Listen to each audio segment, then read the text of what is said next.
teman-teman semuanya, apa kabar? Perkenalkan, saya Lucy, mahasiswa dari mata kuliah Introduction to Psychology.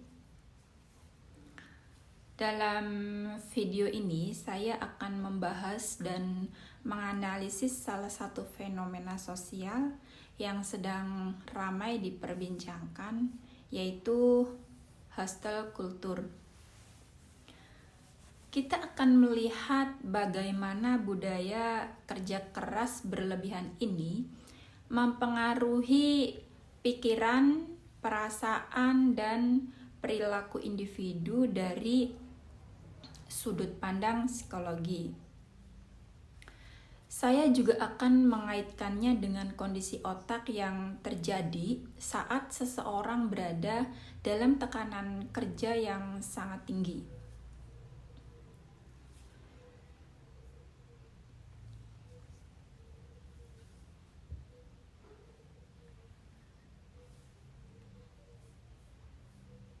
Untuk penjelasan fenomena hustle culture,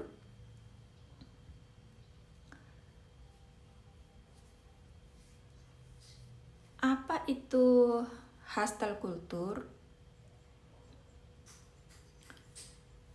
Contoh nyatanya di media sosial ya,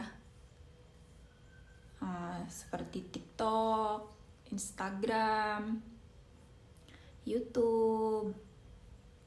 Nah, mengapa dan kenapa ini menjadi tren?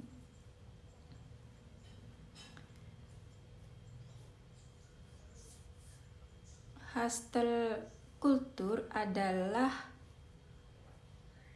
istilah yang digunakan untuk menggambarkan gaya hidup yang menjadikan kesibukan, produktivitas, dan kerja tanpa henti sebagai simbol kesuksesan. Di media sosial, kita sering melihat orang yang membanggakan jam kerja mereka yang panjang, tidur hanya 3 jam, lalu lanjut bekerja lagi.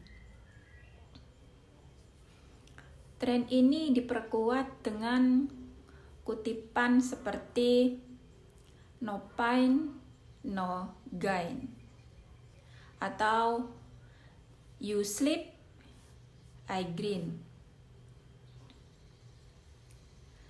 Tapi apakah semua ini sehat secara psikologis?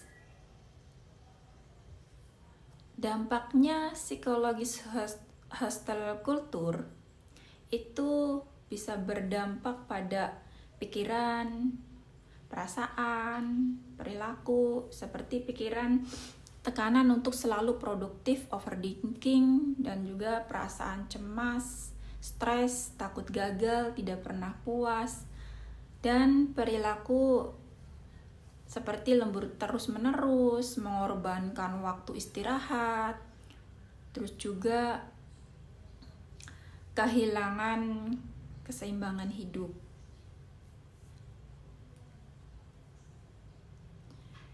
Dari sisi pikiran, individu yang terjebak dalam hustle culture sering mengalami overthinking. Mereka merasa bersalah jika sedang tidak produktif, seolah-olah hidupnya tidak bernilai. Dari sisi emosi, hustle culture menimbulkan stres, kecemasan, bahkan depresi ringan. Rasa tidak pernah cukup itu selalu menghantui. Secara perilaku, mereka bisa saja bekerja berlebihan, mengabaikan waktu tidur dan makan, serta menarik diri dari interaksi sosial. Hal ini tentu tidak sehat ya dalam jangka panjang ya. Nah, hubungannya dengan teori psikologi itu yang contohnya dari teori hierarchy of need dari Abraham Maslow, terus teori self-determination dari Deci dan Ryan, teori behaviorisme dari reinforcement dari pujian sosial. Jika kita kaitkan dengan teori Maslow, hustle culture biasanya muncul dari kebutuhan tingkat atas, esteem need dan self-actualization. Orang ingin merasa diakui dan menjadi versi terbaik dirinya. Teori self-determination menyebutkan bahwa manusia butuh 3 hal, yaitu autonomi, kompetensi, dan relatedness. Tapi hustle culture seringkali menekan otonomi dan koneksi sosial, sehingga malah merusak motivasi internal. Dari sudut behaviorisme, hustle culture dipertahankan karena adanya reinforcement sosial. Orang dapat pujian, dapat pengakuan saat mereka terlihat sibuk dan berhasil.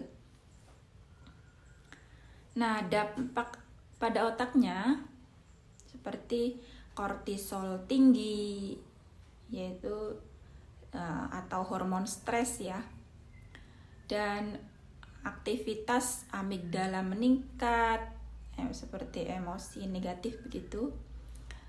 Juga gangguan pada prefrontal cortex, pengambilan keputusan dan fokus. Dari sisi neuroscience, hustle culture meningkatkan kadar kortisol dalam tubuh karena tubuh dalam kondisi stres berkepanjangan. Ini membuat amigdala, bagian otak yang mengatur emosi, secara cemas dan takut itu akan lebih aktif.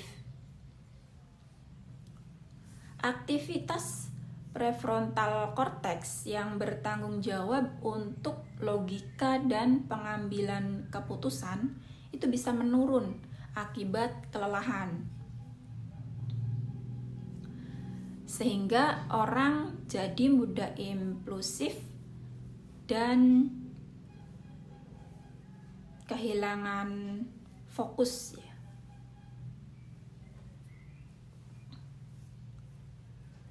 Kesimpulan dan refleksinya untuk pembahasan di video ini mengenai hustle culture. Hustle culture terlihat keren di luar, tapi di dalam bisa sangat melelahkan dan berbahaya untuk kesehatan mental. Nah, melalui pendekatan psikologi, kita bisa melihat bahwa tekanan untuk selalu sibuk justru bisa membuat individu kehilangan kontrol atas hidupnya. Maka penting bagi kita untuk sadar akan batas tubuh dan pikiran, serta memberi ruang istirahat dan keseimbangan. Mungkin hanya itu yang bisa saya sampaikan. Kurang dan lebihnya saya mohon maaf. Terima kasih. Assalamualaikum warahmatullahi wabarakatuh.